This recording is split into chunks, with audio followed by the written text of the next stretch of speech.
Olá, vocês andaram pedindo lá no meu Instagram muito um vídeo sobre o Arsenal, então este vídeo é também para essas pessoas. Não especificamente sobre a final, mas sobre a situação do clube. Até porque quando eles levantaram o troféu, estavam com uma camiseta escrito Always Forward, que é, tipo, sempre em frente.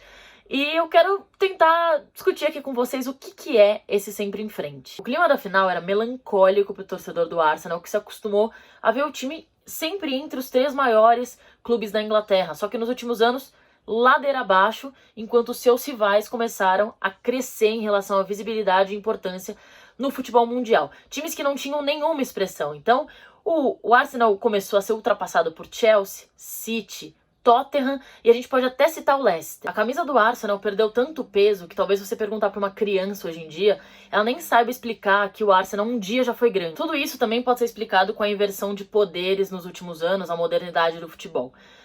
O Arsenal foi o pioneiro de tudo isso que a gente vê hoje, né? A gente tem visto times que não tinham nenhuma expressão com donos bilionários e que estão ganhando muito espaço dentro do futebol. Lá atrás, quando o Arsenal era aquele time invencível, que tinha o Bergkamp e o Henry, eles decidiram fazer essa mudança, essa expansão do clube. Tanto que eles saíram do Highbury e foram pro Emirates, numa época em que os outros times nem pensavam nisso. Até ontem o Tottenham jogava no White Hart Lane para 30 e poucas mil pessoas. O City em Manchester of City, o Chelsea não tinha o Stamford Bridge. Então, era toda uma situação que o Arsenal tomou à frente por ser um clube gigante e ter uma representatividade. Acontece que é um clube que pipocou em momentos importantes, é um clube azarão, então os resultados não vieram. Essa mudança de mentalidade veio, mas não se materializou em resultado, o que fez com que o clube fosse degringolando. Não sei vocês, mas eu sempre brinco que a febre de bola é a bíblia do futebol. Então, qualquer pessoa que tenha lido Febre de Bola, que é um dos melhores livros de futebol da história do mundo, tem uma relação com o Arsenal, porque acabou se envolvendo ali com toda a epopeia do Nick Hornby e do clube, e isso acaba ficando marcado na gente. Então eu, por exemplo, tenho um carinho pelo Arsenal. E em meio a tudo isso, o que acontece? Na temporada atual, o Arsenal ficou em 8º na Premier League, pior colocação em 25 anos, não classificou para a Europa League e ia perder naturalmente boa parte do seu orçamento, ia ter que dar uma enxugada, e isso afeta muito clubes que têm que disputar com gigantes, com muito dinheiro, com muitos craques, porque você acaba inevitavelmente perdendo jogadores, não só pelo dinheiro, mas porque te falta competitividade, você não vai jogar grandes campeonatos no ano. O grande foco do Arsenal ficaria para a Premier League, que hoje, na realidade, ser campeão é uma coisa muito distante, porque é um clube que começa a prospectar uma renovação. Ou seja, a final era um tudo ou nada pro time de Londres. E aí, no banco de reservas, a gente tinha comandando um time, um técnico que ainda é um bebê no mundo dos treinadores. Até ontem, ele tem 38 anos. Até ano passado era assistente do Guardiola e até 2016 ele era jogador de futebol do Arsenal. Ele se aposentou lá. Inclusive, 2016 foi o último grande ano, que na verdade foi quando o Arsenal perdeu absolutamente tudo o que disputou. Era líder da Premier League e entregou o campeonato pro Leicester. Na Copa da Inglaterra perdeu pro Watford. Na Copa da Liga, que nem é tão importante assim, perdeu pro Sheffield Wednesday, da 2ª divisão.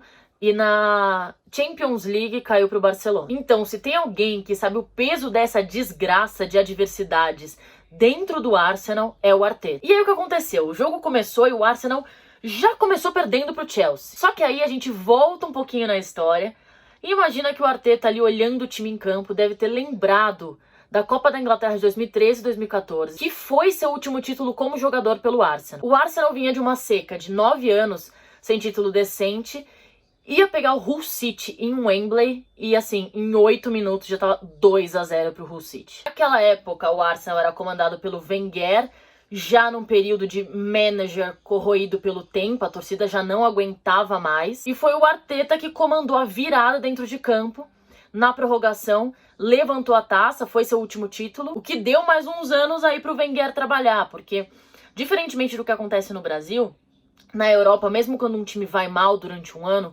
se o técnico vence o título, isso dá uma sobrevida ali para ele. Mas na época, os torcedores usaram o que aconteceu, essa transformação dentro de campo, para argumentar, para pedir a cabeça do Wenger, dizendo que foram jogadores que ganharam o título e não ele. E aí o engraçado é que talvez o Arteta tenha se sentido numa situação muito parecida com aquela. Porque apesar de não ser aquele saco cheio de um técnico há muito tempo, de todo um trabalho indo pro lixo, é um início de trabalho, um começo que poderia ser interrompido, porque pro próximo ano ia ser uma desgraça. Poderia dar uma quebrada nesse plano de expansão e de mentalidade que ele tá tentando trazer pro Arsenal. E é aí que aparece mais uma vez o Aubameyang, 31 anos, uma idade muito próxima ao do técnico, e se encarrega de fazer o time virar esse jogo em uma final que já começou sendo perdida aos 5 minutos. E aí o Arteta não só tinha batido no Guardiola, como bateu no Lampard, que muito se falava que antes da final o Lampard tinha mais maturidade para lidar com aquilo, que era um treinador melhor, com mais casca, apesar de períodos recentes para os dois, né? Dois jovens técnicos. Só que o Lampard pegou o Derby County em sexto e terminou em sexto, pegou o Chelsea em terceiro e terminou em quarto. Enquanto o Arteta chegou, pegou um Arsenal bem defasado, não dá muito pra exaltar esse time do Arsenal, que ele é um time ok. E ganhou um título importantíssimo, que o Arsenal é o maior campeão. A importância disso e do papel do Aubameyang é salvar o time para o próximo ano. Salvar as finanças do time, manter jogadores, colocar o clube em um campeonato europeu e movimentar a vida do torcedor, obviamente, porque ninguém ia merecer só ter jogo bom aos finais de semana, né? Meio de semana, frio de Londres, imagina. O Aubameyang em si agora é uma questão mais delicada em relação a ficar, só que por ter vencido o título não parece algo irreversível. Só que também tem a questão de que o Arsenal tá caminhando para um rejuvenescimento do elenco. E aí, sobre essa renovação do Arsenal, acho que ficam 3 nomes. Martinelli, o Pepe, como os narradores na Inglaterra falam, e o Ceballos. Então, todo esse pensamento de juventude, talvez, junto com o Arteta e sua mentalidade de jogo, essa coisa combina com o Arsenal de um time progressista, que gosta de jogar pra frente, não abre mão desse estilo, que algumas vezes acaba jogando contra.